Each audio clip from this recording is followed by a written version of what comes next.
If you were in a room with His Excellency Governor Ifeanyi Ugwuanyi Gburugburu for 1 hour and he says, "Talk to me and I will listen to you," what will you say to him?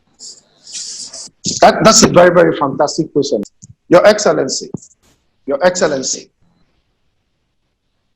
thank you for giving me this opportunity to talk to you. The truth about this is, a tree can never make a forest. A monkey is only as smart when we have two trees together.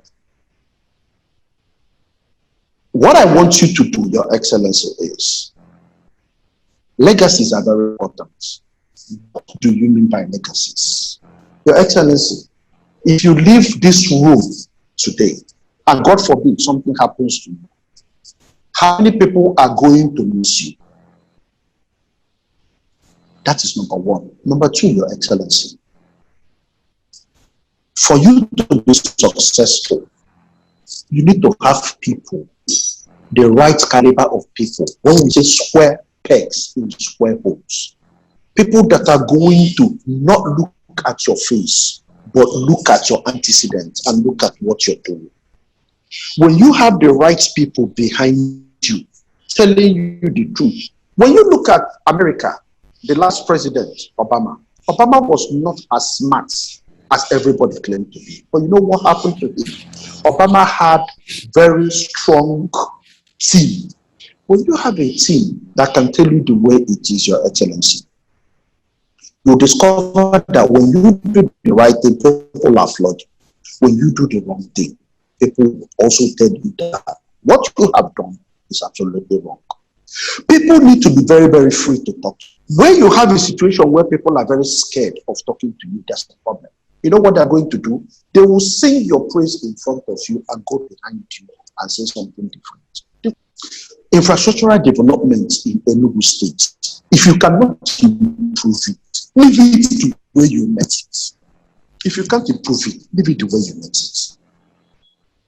A situation whereby you are concentrating your development in one side, it's not what you were voted in. When you were canvassing the votes in 2011, you did not go only to Nsukka zone. You went to all the senatorial zones. And in all the senatorial zones, you outlined the key infrastructural development or development plans that you have or you have for them. And that's what made you buy them over on your side to vote you. The problem we have with your administration right now is political sycophancy. And it stems from the fact that people are afraid to talk.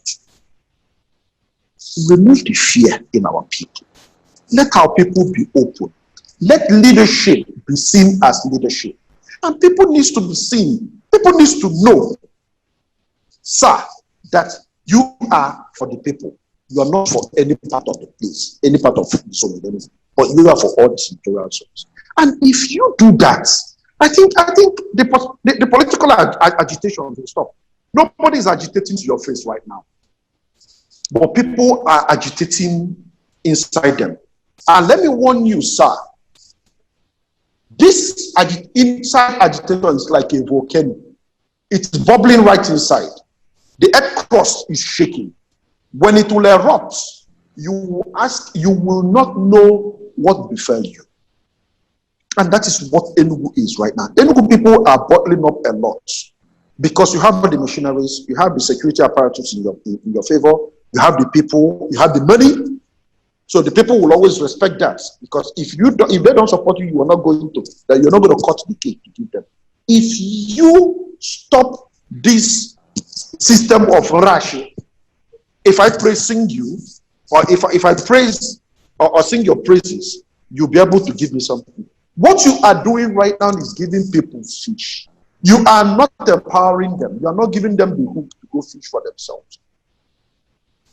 And a youth that are not empowered today are the youths that are going to be a thorn in your own flesh when you are done with your 8 years of rulership.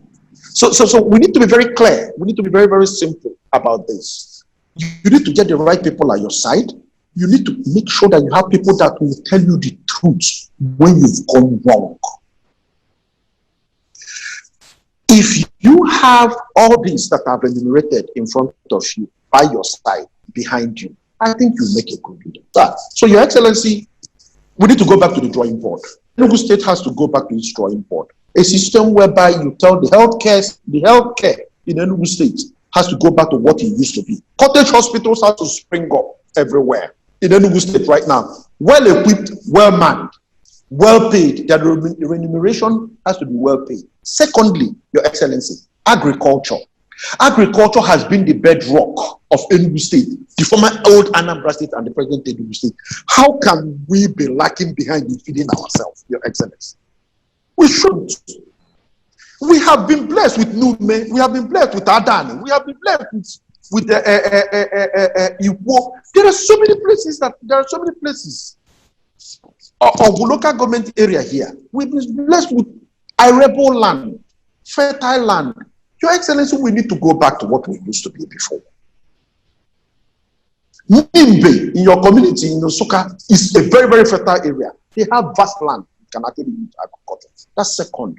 Third, infrastructural development.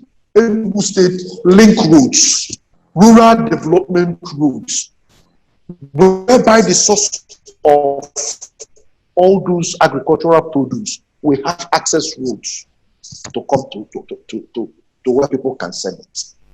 We need to start doing the right things. The funds are there because I've never even heard when Enugu State is screaming of funds. And these funds has to be equitably distributed. And that is the key. Sir, if you are able to put all these factors in place, I bet you that people will be self-sufficient. People are going to be empowered.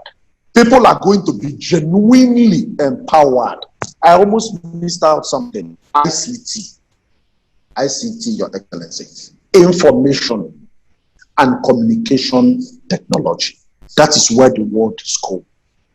We were able to be blessed with our son, an ICT guru, who is training the blaze in Southwest, who is training his blaze in North, who is training his blaze outside Nigeria, in Ghana. He decided to move his tech hub to Enugu State and decided to site it in Enugu Centenary City. Why are we not using this great opportunity it has provided for us to ensure that Enugu State trains as many people as possible in information technology? You can see that we have our destiny in our hands. We may decide to leave a legacy that our children will remember, or we decide to do things that once we leave this position, people are going to find it very, very difficult to actually x-ray what we have actually done. So that's what I think I can tell the Excellency if I'm in the room with him. And I believe that if I tell the Excellency, if he is somebody that really wants to change, His Excellency will definitely set up machineries in place to make sure that all these things are taken care of.